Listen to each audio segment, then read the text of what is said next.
თბილისში ტრამპ ტაუერის შესაძლო მშენებლობა თავისთავად შეიძლება იყოს ეკონომიკური და სიმბოლური მნიშვნელობის პროექტი, თუ რა თქმა უნდა რეალურად განხორციელდა და მხოლოდ PR ისტორია დარდარჩა.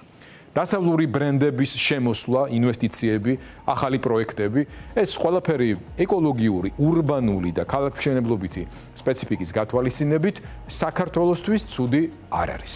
პირიქით, პირადად მე მირჩევნია გონივრული შეზღუდვებისა და ინტერესების დაცვით თბილისის სივრცეში დასავლური ბრენდები დომინირებდეს და დედაქალაქის ყველაზე მაღალ შენობას თუნდაც ტრამპ ტაუერი ერქვას და არა პუტინსკაია ვიშკა. მაგრამ ამ ისტორიაში მთავარი ეკონომიკა კი არა, პოლიტიკური და პროპაგანდისტული პარადოქსია. ზუსტად ის ბიძინა ივანიშვილი, რომელიც მიხეილ სააკაშვილის დროს ტრამპთან დაკავშირებულ მსგავს პროექტს დასწინოდა და მას არასერიოზულ რაღაც ტრიუკად წარმოაჩენდა, დღეს უკვე ტრამპის ოჯახის ბიზნესთან შეთანხმებას თითქმის ისტორიულ წარმატებად გვასახებს. და ეს ხდება იმ ფონზე, როცა წლების განმავლობაში სწორედ ამავე ხელისუფლების პროპაგანდა დასავლეთის სისტემურ დემონიზებას ეწეოდა, რუსული რეჟიმებისთვის დამახასიათებელი ენითა და სიხისტით ხატავდა მას ქართველობის, ტრადიციის, სუვერენიტეტისა და მშვიდობის მთავარ მტრად, ხოლო თავად ტრამპს Deep State-ის, ომის პარტიის, რაღაც დიდი გლობალური კულისების მარიონეტად გვიხატავდა. დღეს კი იგივე მანქანა აღტაცებაშია. დღეს სახელმწიფო პროპაგანდის ერთ-ერთი წამყვანი თემა გახდა ივანიშვილთან დაახლოებული ოლიგარქიული ჯგუფების მონაწილეობით ტრამპის ოჯახის ბიზნესთან შეთანხმების მიღწევა, რასაც თითქმის ეროვნული მაშველ რგოლად გვასახებენ. გასაგებია, რომ ეს არ არის უბრალოდ ეკონომიკური ამბავი. ეს არის პროპაგანდის კლასიკური მეტამორფოზა, როცა გუშინდელი მტერი დღევანდელ სარეკლამო ვიტრინად იქცევა. მხოლოდ იმიტომ, რომ მასი აწყობს მიტაცებული ძალაუფლების შენარჩუნების ინტერესს. და ყველაზე რთულ მდგომარეობაში სწორედ ის აუდიტორია აღმოჩნდა, რომელსაც წლების განმავლობაში ანტიდასავლური საწამლავი ჭყებდნენ. ადამიანებს, რომლებსაც ყოველდღე არწმუნებდნენ, რომ დასავლეთი საქართველოს იდენტობისა და მშვიდობის მთავარი მტერია, ახლა უცებ უნდა აუხსნან, რომ ტრამპის ოჯახურ ბრენდთან დაკავშირებული შეთანხმება დიდი მიღწევა, თითქმის ივანიშვილის საერთაშორისო რეაბილიტაციის დასაწყისი და პოლიტიკური გადარჩენის ნიშანი.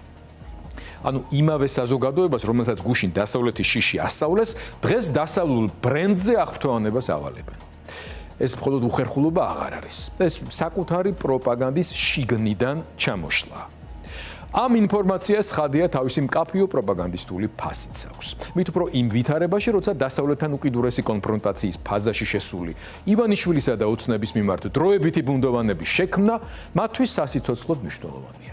ტრამპის ოჯახთან არხის გაჭრის, ტრამპთან დალაგების, ან თუნდაც ამ შთაბეჭდილების გაყიდვა სჭირდება ხელისუფლებას იმისთვის, რომ საკუთარი ამომრჩეველი დაარწმუნოს. თითქოს ყველაფერი ისე ცუდად არ არის, თითქოს დასავლეთთან საბოლოო წყვეტა არ მომხდარა, თითქოს ივანიშვილს ჯერ კიდევ აქვს გავლენის, დაცვის და გარიგების რესურსი. მაგრამ ერთი ბიზნეს კონტრაქტი დასავლეთთან დალაგებულ ურთიერთობას არ ნიშნავს. არც ერთი ცათამბჯენი არ აუქმებს იმ პოლიტიკურ რეალობას, რომელშიც ეს ხელისუფლება დასავლელ პარტნიორებს ლანძღავს, მათ ინსტიტუტებს ებრძვის, კრიტიკას შეთქმულებად ნათლავს და ანტიდასავლურ განწყობებს ყოველდღიურად აღვივებს.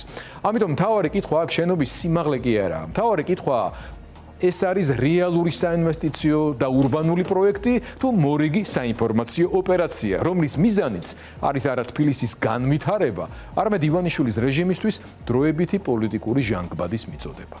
თუ ეს პროექტი რეალურია, ქალაქის ურბანული სპეციფიკის და ქალაქ გეგმარებითი სტანდარტების გათვალისწინებით აშენდეს.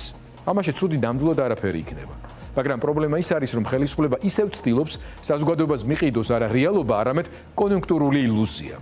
თითქოს ტრამპის გვარი ავტომატურად ნიშნავს დასავლურ ლეგიტიმაციას. თითქოს ერთი შეთანხმება აუქმებს მრავალწლიან ანტიდასავლურ პოლიტიკას და თითქოს ამ ყველაფერს ქვეყნის ინტერესთან აქვს კავშირი. არ აქვს. და სწორედ ამ განსხვავების დანახვა დღეს მნიშვნელოვანი.